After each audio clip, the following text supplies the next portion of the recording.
गीता 18 के श्लोक नंबर 62 में भगवान स्वयं कह रहे हैं कि अर्जुन उस परमेश्वर की शरण में जा जिसकी कृपा से परम शांति व शाश्वत स्थान अर्थात सतलोक को प्राप्त होगा। वो परमेश्वर कौन है, कहां है, कैसा है, जानने के लिए कृपया अवश्य सुनिए जगत गुरु तत्वदर्शी संत रामपाल जी महाराज के अमृत वचन। ऐसा है जैसा कि अभी आप सुन रहे थे कल के प्रकरण में कि ज्योत निरंजन विषय ब्रह्म कहा और ब्रह्म से ऊपर परब्रह्म है। परब्रह्म से ऊपर की जो शक्ति है उसे पूर्ण ब्रह्म कहते हैं। ऊपर का तात्पर्य है सुपीरियर, शक्तिशाली। जैसे दादा और परदादा, पिता के एक पिता फिर दादा और परदादा, इस प्रकार इनसे सुपीरियर जो शक्ति है वो पूर्ण ब्रह्म है। ब्रह्म और पार ब्रह्म से ब्रह्म तक का ज्ञान वेदों में मिला है, योगियों ने खोजा है, वेदों ने वर्णन किया है। उससे आगे का जो ज्ञान है परब्रह्म तक की वर्णन अवश्य है लेकिन जानकारी नहीं है, क्योंकि सहस्रार कमल तक ब्रह्म है, ब्रह्म से ऊपर पार ब्रह्म है। योगियों का कितना वर्णन नहीं पाता कि भी उन्होंने पार ब्रह्म को सहस्रार कमल में बताया, ब्रह्म को बताया। अब जब ब्रह्म और पार ब्रह्म दो अक्षर हैं तो दो उनके गुण भी होंगे, उनमें दो काम भी होंगे। जैसे मंत्री और प्रधानमंत्री, बहुत अंतर हो जाता है। अब कोई नौका ब्रह्म कोई परब्रह्म कहते हैं और परब्रह्म को ही पूर्ण ब्रह्म कहते हैं, ब्रह्म को ही पूर्ण ब्रह्म कहते हैं, ऐसा नहीं। अगर कोई मुख्यमंत्री को प्रधानमंत्री या सेंटर का होम मंत्री का तो अच्छी नहीं, जची नहीं है बात, क्योंकि मुख्यमंत्री के कुछ और शक्तियां जरूर हैं लेकिन प्रधानमंत्री का समान नहीं हो सकती। मिलती जुलतियां होती हैं क्योंकि कार भी है, कोठी भी है, झंडी भी है और सुविधा सारी होती हैं, लेकिन उसी सुविधाओं को देखकर उन्हीं शक्तियों को हम परिचित होकर के ये मान लें कि ये जो दूसरी कार में सही हो मुख्यमंत्री ऐसा प्रधानमंत्री को भी, तो ऐसा अनजान आदमी कह सकता जिसने कतिये बेरा ना हो, जिसको जानकारी है वो अच्छी तरह समझ सकता। अब हम आपको, क्योंकि स्वामी दयानंद जी महाराज ने, ऋषि जी ने हमें बहुत कुछ समाज को दिया और माना जाता है। अभी आपको हम सत्यार्थ प्रकाश से उनका वर्णन सुनाएंगे, उनका अपनी व्याख्या जो कि बहुत श्रेष्ठ ज्ञान मान करके हमें स्वीकार किया था। और फिर बंदी छोड़ गरीबदास जी का ज्ञान आप सुनोगे जब अपने आप पता चल जाएगा कि ज्ञान ये भी है, ये ब्रह्म तक का जानकारी है। इससे ऊपर जानकारी है सत्पुरुष की, परब्रह्म तथा पूर्ण ब्रह्म। तो ये सत्यार्थ प्रकाश पृष्ठ नंबर 174, वेदों का प्रकाश, वेद ग्रंथ, ऐसा इसके ऊपर हेडिंग लिखी हुई है। तो प्रश्नकर्ता प्रश्न कर रहा है कि जब निराकार है तो परमात्मा, प्रश्न करता है कि परमेश्वर को आप निराकार मानते हो या साकार? तो स्वामी जी उत्तर दे रहे हैं कि उत्तर निराकार मानते हैं। ये 84वां प्रश्न है, 84। वो कहते हैं मैं निराकार मानता हूं। फिर कहते हैं प्रश्नकर्ता प्रश्न कर रहा है कि जब निराकार है तो वेद विद्या का उपदेश बिना मुख के उच्चारण कैसे हो सका होगा, क्योंकि वर्णों के उच्चारण में तत्वादि स्थान जीव्या का प्रयत्न अवश्य होना चाहिए। उत्तर स्वामी जी देते हैं कि परमेश्वर के सर्वशक्तिमान और सर्वव्यापक होने से जीवों को अपनी व्याप्ति से वेद विद्या के उपदेश करने में कुछ भी मुखादि की अपेक्षा नहीं है, क्योंकि मुख जीवा से उच्चारण अपने से भिन्न के बोध होने से के लिए किया जाता है, कुछ अपने लिए नहीं। क्योंकि मुख जीवा के व्यापार में करे बिना भी मन के अनेक व्यवहारों का विचार और शब्द उच्चारण होता रहता है। कानों को उंगलियों से मूंद कर देखो, सुनो बिना मुख जिह्वा तलवादी स्थानों से किसे कैसे शब्द हो रहे हैं। वैसे जीवों को अंतर्यामी रूप से उपदेश किया है, किंतु केवल दूसरों को समझाने के लिए उच्चारण करने की आवश्यकता है। जब परमेश्वर निराकार सर्वव्यापक है तो अपनी अखिल वेद विद्या का उपदेश जीवस्थ स्वरूप से जीवात्मा में प्रकाशित कर देता है, फिर वह मनुष्य अपने मुख से उच्चारण करके दूसरों को सुनाता है। इसलिए ईश्वर में दोष नहीं आता।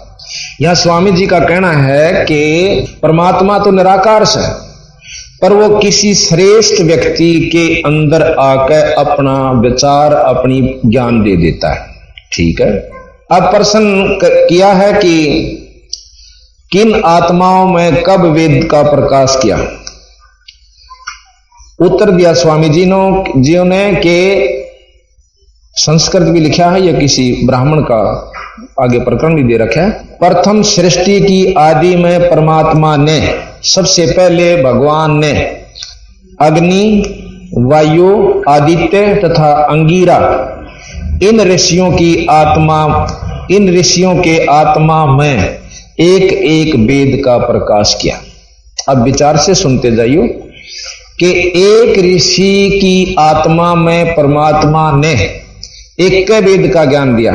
चलो हम ये मान लेते हैं कि परमात्मा ने उस ऋषि को इतना योग्य समझा कि एक वेद के ज्ञान से ज्यादा युग कह भी नहीं सकता, अर्थात वो पूर्ण पुण्य आत्मा नहीं होगी, शुद्ध आत्मा, क्योंकि शुद्ध आत्मा में आगे भगवान अपनी व्याख्या करता है। चलो अच्छा जी, आगे चलते हैं कि 4 ऋषियों ने चारों वेदों का वर्णन किया।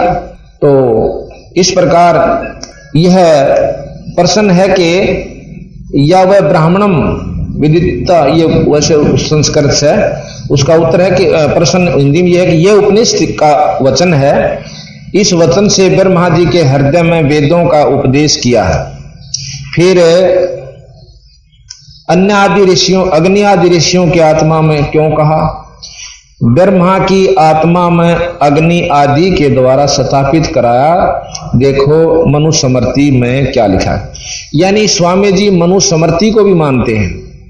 उधर से ब्राह्मण 4-5 ग्रंथ हैं, उन ब्राह्मण ग्रंथों को भी मानते हैं कि उनमें भी भगवान ने आकर अपनी व्यवस्था दी और उन ऋषियों ने अपनी व्याख्या अपने अनुसार, क्योंकि परमात्मा ने बताया उन्होंने लिखा, ऐसा इनका मानना है। तो जिस परमात्मा ने सृष्टि में मनुष्यों को उत्पन्न करके अग्नि और 4 महाविषयों के द्वारा 4 महर्षियों के द्वारा 4 वेद ब्रह्मा को प्राप्त कराए, और उस ब्रह्मा ने अग्नि, वायु, आदित्य और अंगिरा के से यजुर, शाम और अथर्ववेद का ग्रहण किया। अब ये स्वामी जी मानते हैं कि मनुस्मृति में यूं लिख रखा है कि प्रथम परमात्मा ने ब्रह्मा को वेद दिए और फिर वेद ब्रह्मा ने आगे इन 4 ऋषियों को के मुख से कहाया। अब इस बात को इसको तथ्य लेकर चले हैं स्वामी जी, इसका सिद्ध हुआ कि यहां वो ब्रह्मा को मानते हैं। अगर मनुस्मृति को समर्थता दी है तो ब्रह्मा भी माना इन्होंने। उधर से कहते हैं कि ब्रह्मा कोई ऐसा वो नहीं है, वो एक आदमी था, व्यक्ति था। अब आगे लेते हैं कि प्रश्न किया कि किसी देश भाषा में वेदों का प्रकाश न करके संस्कृत में क्यों किया। अब स्वामी जी कहते हैं कि जो किसी देश भाषा में प्रकाश करता तो ईश्वर पक्षपाती होता। ये सत्यार्थ प्रकाश कर रहा है। आप ध्यान से सुनिए, विचार कीजिए, हम फिर इसको विस्तार से बताएंगे आपको कि पक्षपाती किस तरह होता है। तो क्योंकि जिस देश की भाषा में प्रकाश करता उनको सुगमता और विदेशियों को कठिनता वेदों के पढ़ने पढ़ाने में होती। कहते हैं कि अगर किसी की मातृभाषा में, जैसे हरियाणवी भाषा में लिख देता तो दूसरी भाषा वाला में दिक्कत होती, और तीसरी भाषा में लिख देता तो उनको होती। इसलिए भगवान पक्षपात नहीं किया और संस्कृत में कर दिया, जो कि किससे का समझ में नहीं आवती। संस्कृत आज बताओ कितने प्रतिशत जान सकते हैं। अब आगे चलिए। इसलिए संस्कृत में ही प्रकाश किया जो कि किसी देश भाषा नहीं, और वेद भाषा अन्य सब भाषाओं का कारण है, उसी में वेदों का प्रकाश किया। जैसे ईश्वर की पृथ्वी आदि सृष्टि सब देश व देश वालों के लिए एक सी है, सब शिल्प विद्या का कारण है, वैसे परमेश्वर की विद्या की भाषा भी एक ही होनी चाहिए। सब देश वालों को पढ़ने पढ़ाने में तुल्य परिश्रम करने से ईश्वर पक्षपाती नहीं होता और सब भाषाओं का कारण भी है।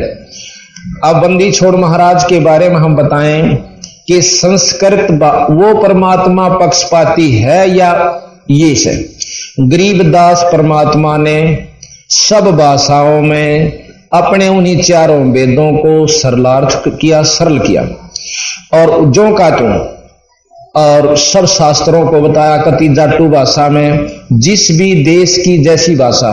इस ग्रंथ साहिब में सभी देश और प्रदेश की सभी भाषाओं का मिश्रण है। उर्दू, फारसी, अरबी, तुर्कानी, हिंदी, कति मातृभाषा, वहां की भी मातृभाषा। एक शब्द है इसमें, पोइस बाबा पोइस है, चला जावे पथ पोइस है, और जिन पोइस का मर्म ना जाना वो जन्म आकार आगे पोइस पाछे पोइस, पोइस पोइस ओइस है, और जिन पोइस का मर्म ना जाना जन्म आकारत खोइस है। गरीबदास चल वहां जा छोड़ो जहां आवागमन नहीं होइस है। ये एक बिहार की भाषा है। एक बिहारी था कि वो कहने लगा जी पोइस रास्ते को कहते हैं, राह के सब पंथ कहते हैं, पंथ पंथ हो रहा है, रास्ता रास्ता हो रहा है। रास्ता असली वो से जो सत मार्गदर्शक आपको देवे। आगे पोइस पाछे पोइस, और पोइस पोइस होइस है, यानी पीछे जो हमने जानकारी हुई वो भी रास्ता ज्ञान था, आगे जो अब दे रहे हम यो भी पोइस सभी राह। जहां तक वेद बता गए डट गए हम, वहां से आगे आपको बता रहे हैं यो भी रास है। और कहते हैं जिन पोइस का मर्म नहीं जाना वो जन्म अकारत खोइस है। गरीबदास वहां जा ले छोड़ू जहां आवागमन नहीं हुई से। स्वामी जी खुद मानते हैं कि जीव अमर नहीं हो सकता, कोई चार मुक्ति नहीं है, और जबकि अन्य विद्वान जितने भी आज तक किए हुए सब इन मुक्तियों को मानते हैं कि चार मुक्ति हमारे ऐसे ऐसे प्राप्त होती है। अब यहां देखिएगा कि बंदी छोड़ भगवान ने उनकी पोइस और चला जावे पग पोइस है, जो पाया चाला वो पग पोइस, यानी उस सरलार्थ भी और शब्दार्थ भी और साथ में उसका भावार्थ भी, और कहना के चाह वो भी कह दिया। पोइस चला जावे पद पोइस है, जो पाए चाल कर जा रास्ता राई हो से, उस पोइस का यहां कोई नहीं जानता, और वहां पत्थर नहीं जानते पग ने, तो दोनों को समझा दिया चला जावे पग पोइस है, पाया चाल है वो पोइस है। उस पोइस को हम भी समझ पाए कि पग पाया चाल पड़े, उसने राह का आकर रास्ता से। तो भगवान यू अच्छा ने गटमट करके चार आदमियों के सीमित कर दी, और उन्होंने अपने ढंग से गोट कर उस विद्या को गलत किया, किसी प्रकार भी प्रचार किया, और आज दुनिया को नास्तिक बना दिया अपने स्वार्थवश।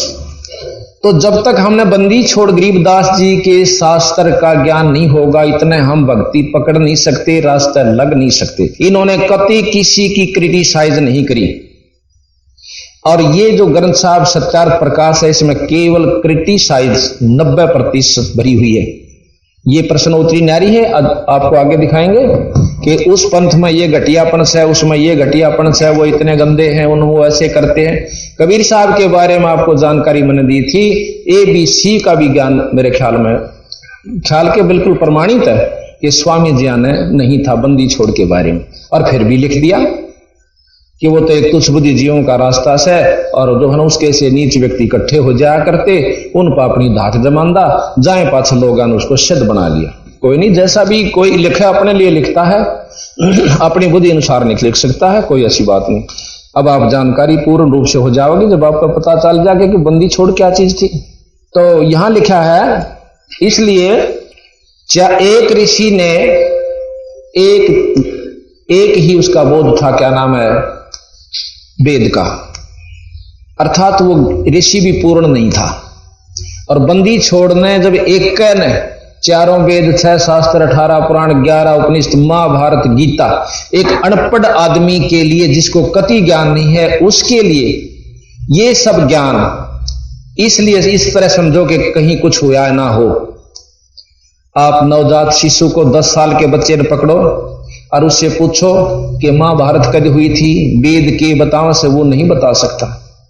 वो कन्नो कहेगा के उसे वेद किसे कहें से वेद।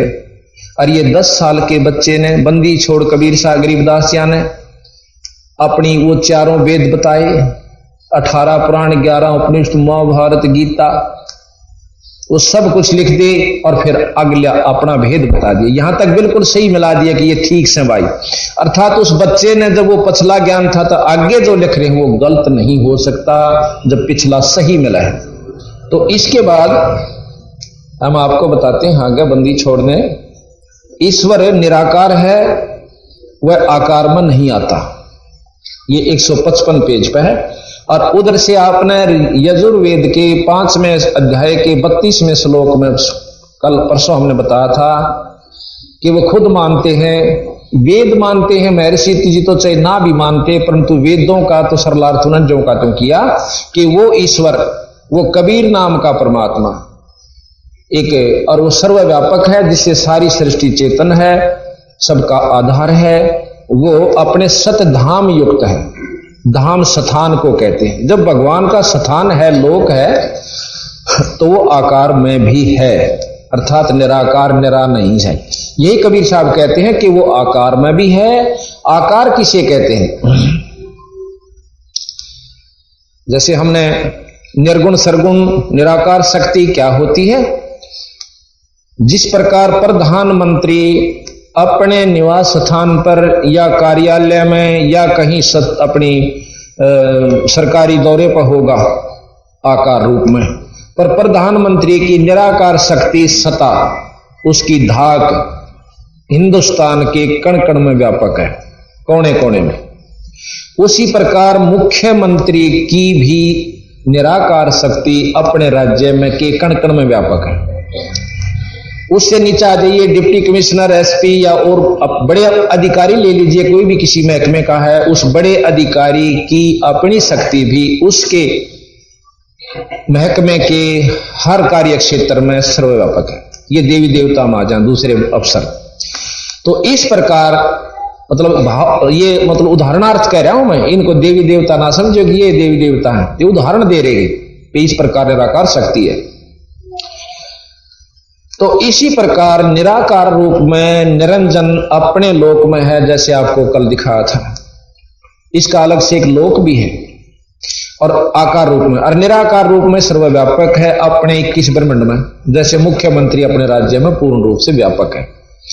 इससे ऊपर परब्रह्म है, अक्षर पुरुष का, जिसके नीचे पता नहीं कितने निरंजनांश, और वो भी जैसे मुख्यमंत्री के नीचे 10-12 जिले, कई बड़े राज्यों में 20-20, 25-25 भी हैं जिले आते हैं, डीसी आते हैं, आईएएस अफसर आते हैं, कमिश्नर आते हैं।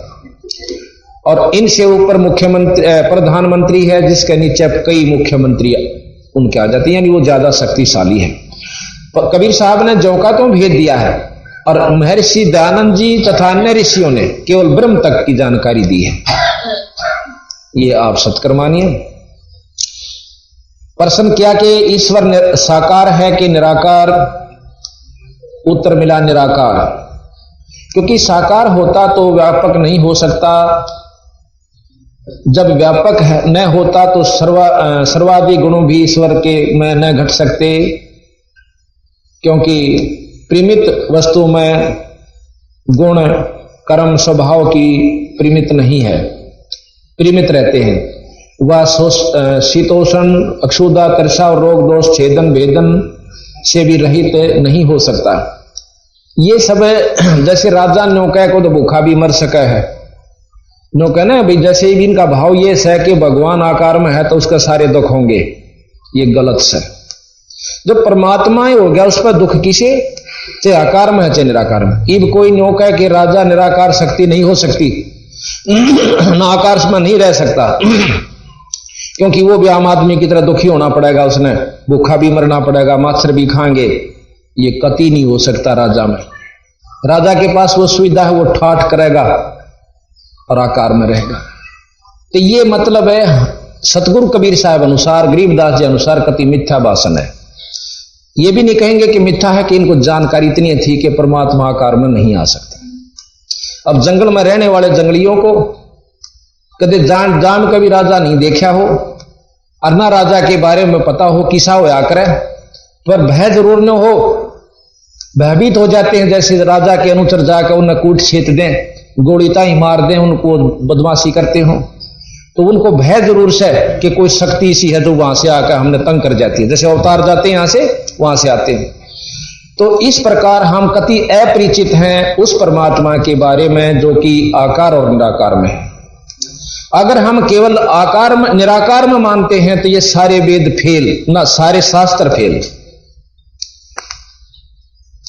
हमने और आकार में मानते हैं तो स्वामी जी फेल और ब्रह्म भी फेल, वेद भी फेल। हमने दोनों को लेकर चलना होगा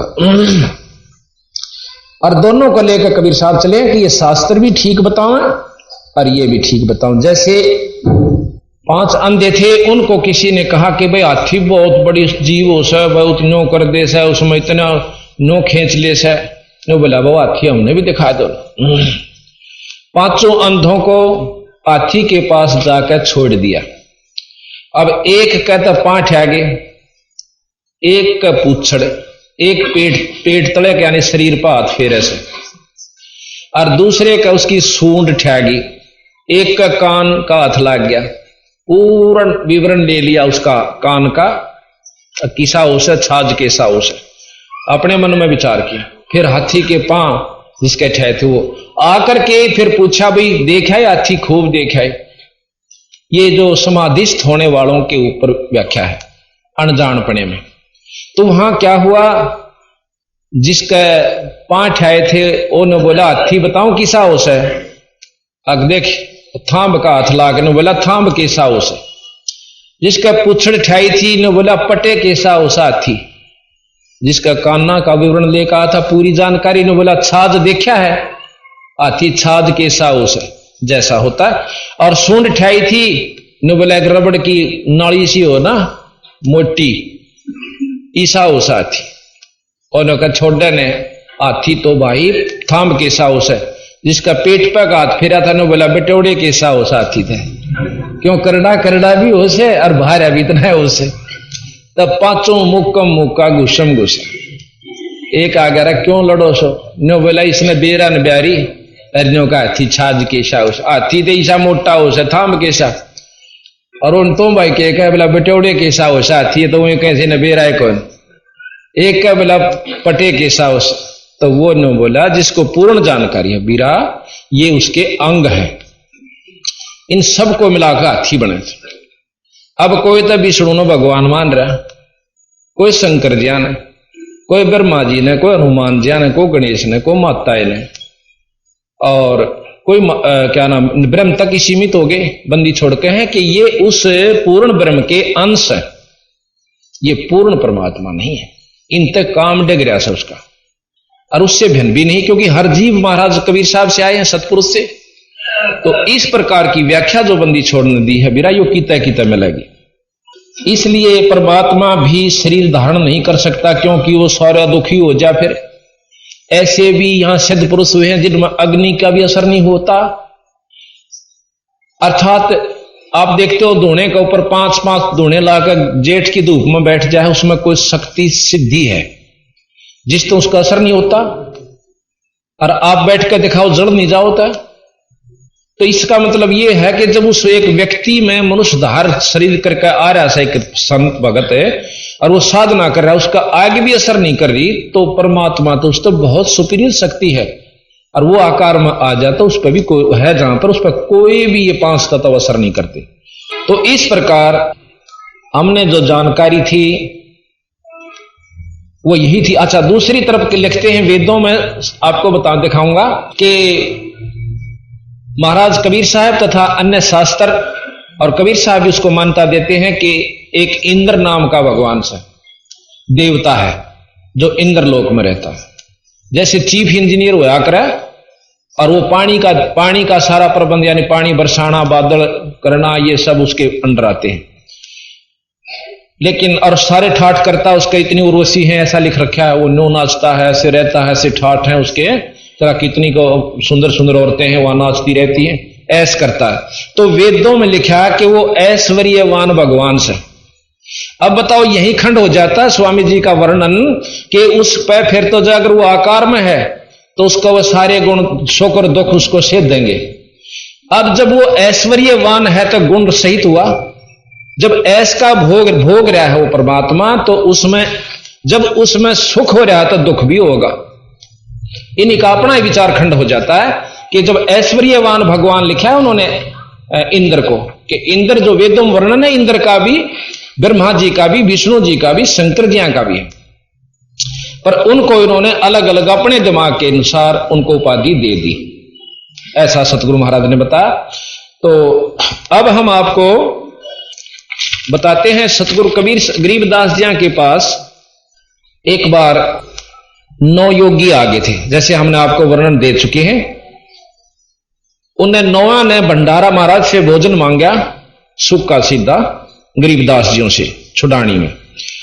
और जब उन्होंने भोजन तैयार कर लिया तो 10 थालियां में, पात्रों में परोस दिया। 9 योगी 10 में बंदी छोड़ गरीबदास जी छुड़ानी वाले जमींदार जाट कहो, वैसे संत जाति नहीं मानते, लेकिन या फीत जो लाग रही है ना, न्यू बतानी पड़ा है। कदे को नो सोचे विद्वान और संस्कृत विज, संस्कृत के ज्ञाता विद्वान ही ईश्वर प्राप्ति कर सकते हैं, या कति भूल से भाई। इस चौंध को तोड़ने के लिए हम जाति जो संसारिक है बतानी पड़ रही है। जैसे रविदास जी को बताया कि वो चमार जाति में थे, इसलिए कि उन्होंने 700 ब्राह्मणों को भी नतमस्तक कर दिया, अर्थात विद्वानों की विद्वता की आवश्यकता नहीं, आत्म कल्याण के लिए। तो सभी जब 10 थालियां में खाना परोस दिया गया और महाराज गरीबदास जियों को भी उन्होंने विनय करके बिठा लिया कि आप भी भोजन पा लो। सतगुरु महाराज कहे थे आप भोजन पाओ, हम तो यहीं रहते हैं, फिर बाद में खा लेंगे, नहीं आपने जरूर खाना होगा। सतगुरु महाराज बैठ जाते हैं। 9 योगी बैठ गए, 10 योगेश्वर जो कि आकाश से उड़ के आते हैं, और महाराज जी भी बैठ के खड़ा होकर एक ने शंख बजा दिया। 33 करोड़ देवता आकाश मार्ग से आकर के साधु रूप में वहां सारी छुड़ानी की जमीन पर खत्म हो जाते हैं। बहुत दूर तक ग्रीष्म ऋतु थी, पहले जमीन खाली पड़ी रहा करती थी,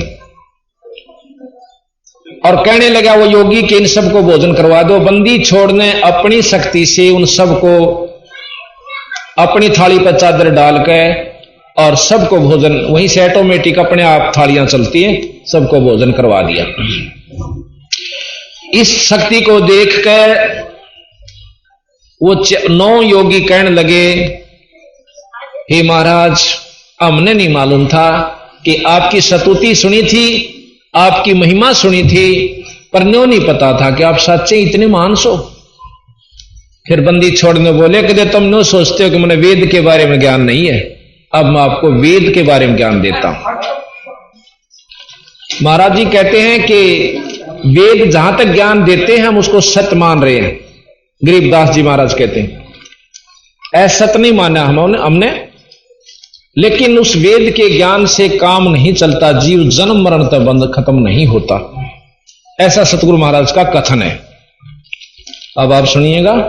एक समय 9 योगेश्वर बार बार कह रहे थे कि वेदों में ऐसे लिखा है, वेदों में यह साधना लिखी है। कभी कहते थे वेदों में यह क्रिया लिखी है, ब्रह्म रंध्र खोलने की। यह वेद किसे कहते हैं, कृपा बताने का कष्ट करें। यानी प्रश्न किया सतगुरु महाराज से गरीबदास जी, बंदी छोड़ उत्तर देते हैं।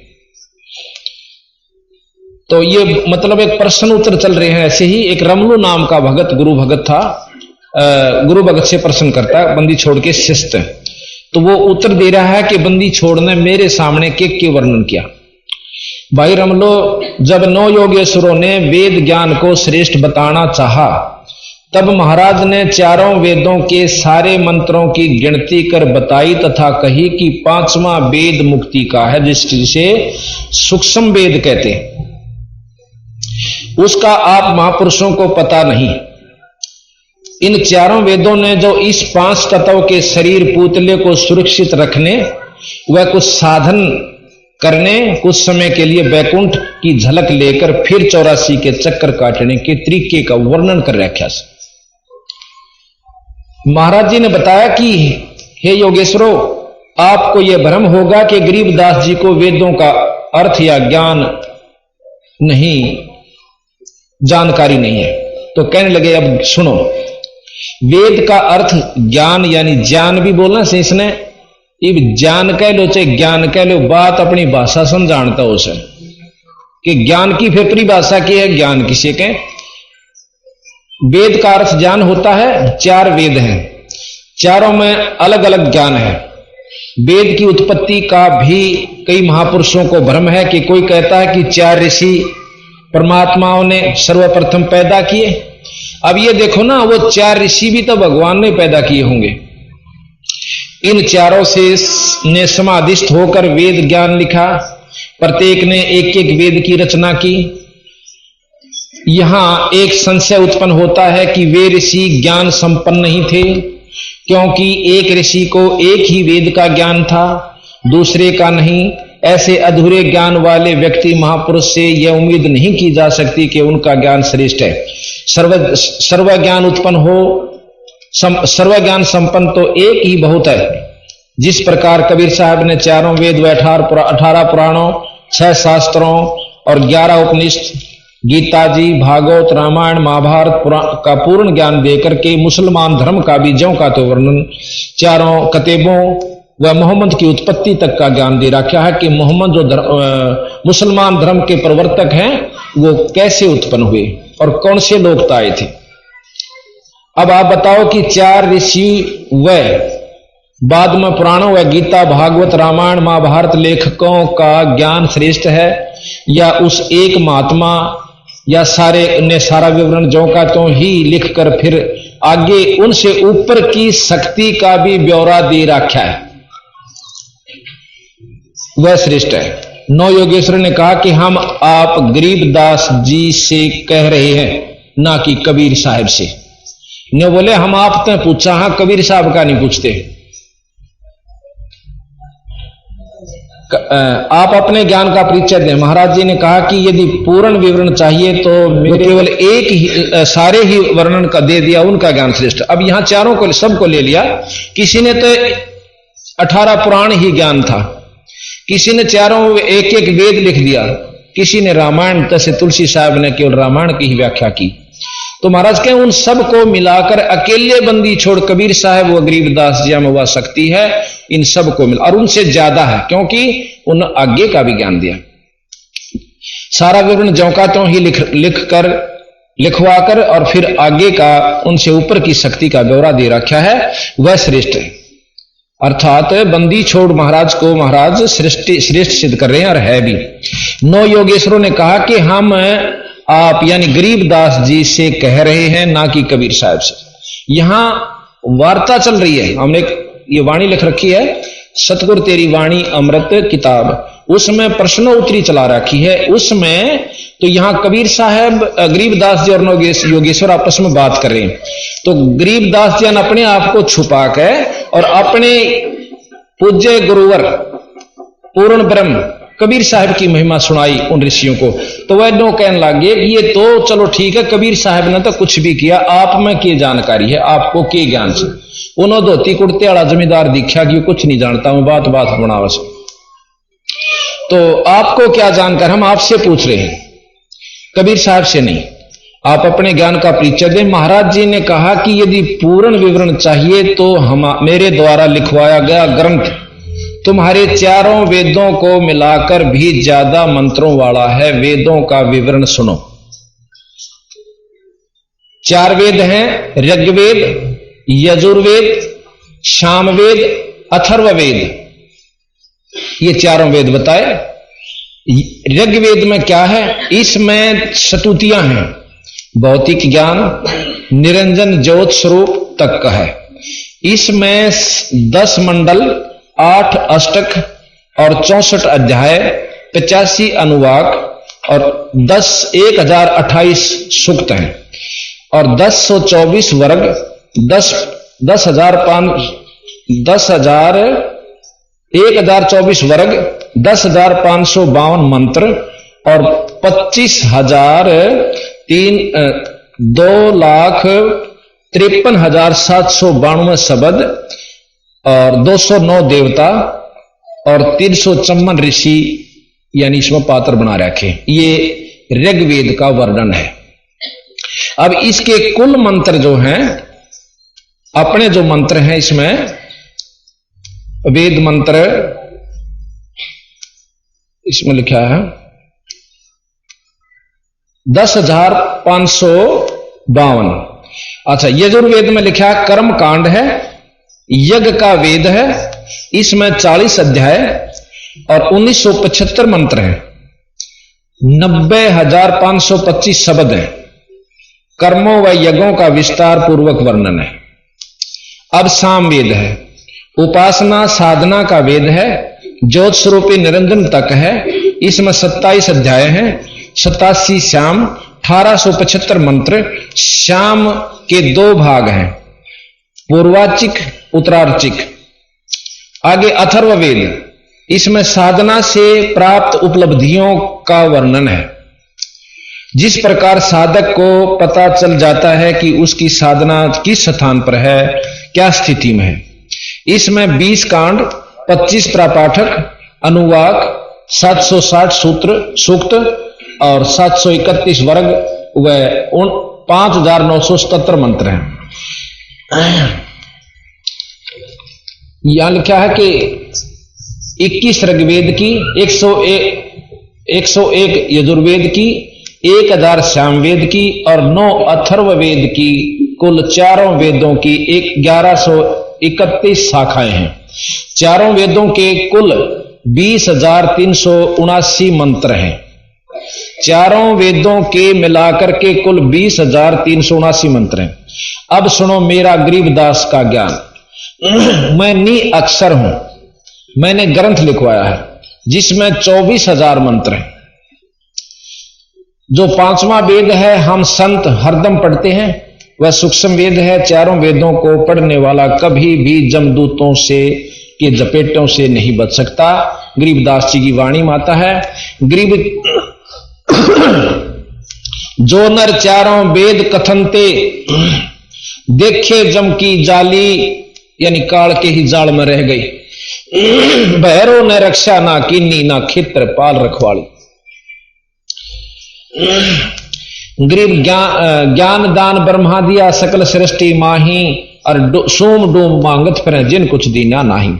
अब सतगुरु महाराज कहते हैं, गरीब चारों युग में हम पुकारे, कूक कया हम हेल रे, भाई हीरे माणिक मोती बरसे, यो जग चुगता ढेल रे। कि हम जो रास्ता मार्गदर्शन कर रहे हैं वो सत्य है, और जो तुमने आज तक सुना वो मतलब ब्रह्म तक की स्थिति का ही आपको ज्ञान हो। इस प्रकार वो चारों योगी महायोगेश्वर, जो 9 योगेश्वर थे, सतगुरु महाराज के चरण छूकर चले गए कि आपकी महिमा अपरंपार है। अब थोड़ा सा हम वाणी आपको पढ़कर सुनाएंगे ताकि आपको ज्ञान हो कि बंदी छोड़ का ज्ञान कितना श्रेष्ठ है। उसके बाद आपको 24 सिद्धि के बारे में जानकारी देंगे कि बंदी छोड़ गरीबदास जी ने अपने ग्रंथ साहब में 24 सिद्धियां का जो का तो वर्णन कर रखा है कि उनसे की उपलब्धि हो से।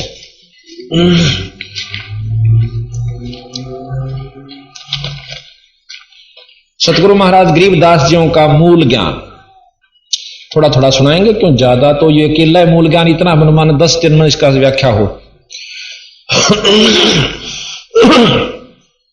बंदी छोड़ महाराज कहते हैं, बेदे संग मिले दिलदानी, जद ये पावे अक्त कहानी। उन्होंने समझना लगे कि महाराज हमने तो ना सुना था। वो योगी कहने लगे कि ऐसा ज्ञान बंदी छोड़ हमने तो नहीं सुना था। न बोले बेदी संग लीजे दिलदानी, जिसने वो जानकारी हो उसके शिष्य बनो। आप मेरे से उपदेश लो, लाइक पल में पहुंचाऊं तो पर मानता यहां कोई नहीं। जो जहां रंग चुका है, जहां बैठ चुका है, उसे ऊपर न सरकण जी नहीं करता, बल्कि ज्ञानी होकर के श्रेष्ठ ज्ञान को नकारा कर देते। बेदी संग मिले दिलदानी, जदिया पावे अक्त कहानी, प्रथम अंजल संयम राखे, योग लक्षण सब सतगुरु भाखे। प्रथम है अंजल संयम, यानी कम खावे, थोड़ी रोटी खावे, घनानो भरे नहीं पेट को, और कम पानी पीवे, यानी आवश्यकता अनुसार खावे। इतना भी नहीं ज्यादा खा ले कि आलस बन जावे, उठ ना सके या कई बार टट्टी जाना पड़े, यानी थोड़ा खावे और फिर साधना शुरू कर दे। योगियों को बताते हैं, फिर अपना रास्ता बताऊंगे। क्रिया नेम गणेश बखानो, धोती नीति कर अस्थानो, अजरी बजरी बंद बाई, द्वादश खेच पताल समाई, बामा चरण गुदा में लावे, आसन इंद्री मूल समावे। ये सिद्धासन है कि बाएं पांव की एडी गुदा और लिंग के बीच में स्थान है, जिसमें वहां लगावे और दूसरे ने उसके ऊपर धर ले दाएं ने, इसको कहते हैं सिद्धासन। बंदी छोड़ के कदे नो सोचते हो कि न क्या का नहीं मालूम था, ये बता रहे। बामा चरण गुदा में लावे, आसन इंद्री मूल समावे, दैना ऊपर अस्तर राखे, दो स्वर खींच पतालों दाखे। दो स्वर, ये प्राणायाम कई प्रकार की। एक तो ऐसे इस बाएं नाक से सांस लिया, इसको बंद कर लिया, फिर बाएं को बंद किया, दाएं से काट दिया, फिर वापस बाएं दाएं से ले, ये रोक लिया, इसको कुंभक कहते हैं, फिर वापस इसी से निकाल दी। ये एक पूरा प्राणायाम हो जाता है। एक दूसरा होता है कि एकदम खींच ले और फिर एकदम छोड़ दे। इस सांस जब कति टूटन न हो ले, जब उल्टा लावे, यो मन भाग्या हुआ वहां डट जाएगा, जब यू न सोचेगा तू मरेगा। अब कितना मन जा रहा है, नाक बंद कर ले कोई आकर, और न सोचा मर गया, वो सारे दुख न भूल जाता और वहां एकत्रित हो जाता है। इस प्रकार ये प्राणायाम एक बार इस मन को कुछ समय के लिए स्थान पर ले आवश्यक, पर पूर्ण रूप से नहीं रोक सकती है वो सीधी तरीका विधि। कहते दोनों स्वर खींच पतालों धावे, और फिर मतलब ने घूम घाम कर जहां भी जिस लोक में जाना वहां पहुंचा। मेरुदंड को राखे सोदा, जाका कमल न होवे मुदा। मेरुदंड, इस पिछले कड़के बांस ने सीधा रख। अब ये कमल कड़के बांस का बहुत छोटी छोटी, इसमें छोटी छोटी गांठ सी, यानी जैसे सांप आपने देखा हो मरिया हुआ, उसकी हड्डी हड्डी देखे, ऐसा उसे। और यो ऐसे मुड़ता मुड़ता कति मुड़ जाता है, ये इतना होकर के न्यू हो जाए। जब हम न्यू हो जाए तो कहते हैं यहां पर कमल बने हुए हैं, ये जो कल दिखाए थे, इनमें पत्तियां हैं। वो कमल जैसे यहां लटक रहा है, वो पत्ता कमल बना, वो न्यू हो जाए नीचे ने, ये भी नीचे हो जाए और यो भी नीचे हो जाए। जब न्यू करना और सीधा करना में, ये न्यू सीधे खड़े हो जाए, वो पत्ती अपने अपने स्थान पर खुल सी जा, थोड़ी थोड़ी पूर्णतः खुलती है मंत्र से या योगी खोलते योग विधि से। तो वह न्यू का न्यू रखे ताकि वह तेरे कमल सीधे रह जाए, कमल मुद्दे ना हो। मेरुदंड को राखे सोदा, जाका कमल ना होवे मुद्दा, यानी मुंदे ना पड़े नीचे। ये बता, इसमें संस्कृत अच्छी किया अच्छी, जो कभी सीधा आम व्यक्ति समझ ले, इसने समझाने लग रहे और वो संस्कृत में कह रखा, तो यू निरपेक्ष परमात्मा हुआ, ना कि वो जिसने केवल संस्कृत में लिख दिया। दम का दगड़ा मंजन मांजे, सुन का सुरमा अंजन अंजय। दम यानी सांस के द्वारा रास्ता बनाते हैं योगी जन नु चल। मेरुदंड को राम रसायन फूल चुआवे, इला पिंगला फेर चलावे। वही इला पिंगला, वही दो सुर एक ही चीज, सांसों से चलकर फिर इला पिंगला में प्रवेश करती। नाड़ियां हैं दो आगे जाल, दोनों स्वरों से सांस निकल कर जब खूब अभ्यास हो जाएगा, जब इला और पिंगला खुले, इला पिंगला की फिर अच्छा अभ्यास हो जाएगा। वैसे तो सांस फेफड़ों में जाता है, प्राणायाम से वो इला पिंगला में प्रवेश करना थोड़ा थोड़ा शुरू कर देगा। इला पिंगला की अभ्यास के बाद फिर एक सुषुम्ना नाड़ी है, जैसे दोनों जागरी जहां मिलती है उनके मध्य में, इला इधर चली जा पिंगला इधर आ जाती है, उनके मध्य में एक और सुराख है जो वहां से इला चलती, सुषुम्ना चलती है।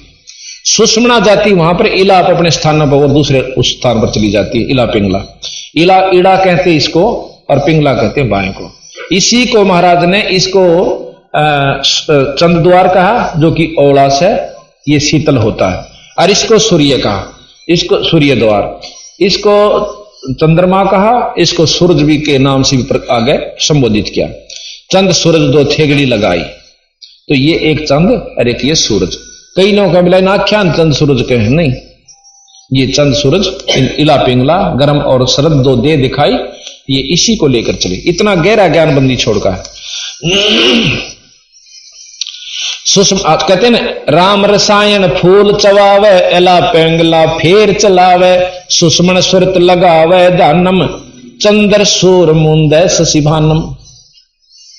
ये चंद्र सूर ये बंद हो जाएंगे, यो भी और यो, पहले यहां से शुरू करना, फिर ये बंद हो जाएंगे दो स्वर, और फिर वो इला पिंगला शुरू हो जाएगी, उसमें से फिर सुषमना में प्रवेश कर जाएंगे। दो मुख की नागनी गैलावे मेर दंड को उल्ट बहावे। अब यहां से चले यहां पर नाभि कमल में आए, और नाभि कमल की वह नागिनी जो कल बताई थी, उसके पीछ सांस तक वो नो खड़ी हुई है, और उस ट्यूब के नली का जो कि आगे चलती है उसको बंद कर रखा, 3 पेच लगाकर लपेटे, उसको खुल जाता है सांस रुक जाने से, वह नीचे न मुंह कर ले से उसमें योगी करके मूल कमल में जाते हैं। पहले नाभि कमल से रास्ता नीचे को भी जाता है, एक नीचे मूल कमल में जाते, मूल कमल से सिद्धि प्राप्त करते गणेश जी थे। कल आपने सुना था ना कि रिद्धि सिद्धि भंडारा है मूल कमल में गणेश है, और रिद्धि सिद्धि चौर ढुलारा है। उस सिद्धियां वहां से लेकर योगी फिर आगे ने उन सिद्धि सहारा देती है उनको। एक सिद्धि आकाश से उड़ जाई, ये आपको बीच में थोड़ा सा वर्णन सिद्धियां का भी कर देता हूं। हमने तो एक सिद्धि देख ली किसी महात्मा के पास, और उससे कहेंगे तो रो बोलो ये तो बहुत चाड़ा है, महात्मा के इसे शिवारंभ या योगी तक बंदी छोड़, फिर आगे आपको नारी नारी वर्णन देकर बतावांगे कि वो योगी कहां पहुंचे जो इससे शरीर उड़ जाया करते थे, और फिर कहां जाएंगे अगला वर्णन दे रखे। शब्द महल में सिद्ध 24 हंस बिछोड़े बिस्वे 20, एक सिद्धि सुरदेव मिलावे, एक सिद्धि मन वृत्ति बतावे। एक सिद्धि सुर के हैं देवता, सुर देव एक ही हो गया, सुर को होचे देवता को अपने इष्ट के पास ले जाती है। जो जिसका उपासक, जैसे विष्णु उपासक भी योग विधि कर रहा है, तो उसकी एक सिद्धि है जो सुरदेव मिलावे, उसके उस देव के पास वह सिद्धि ले जाकर छोड़ देगी। ये 8 सिद्धि दो कुल बंदी छोड़ने 24 सिद्धियां बता रखी।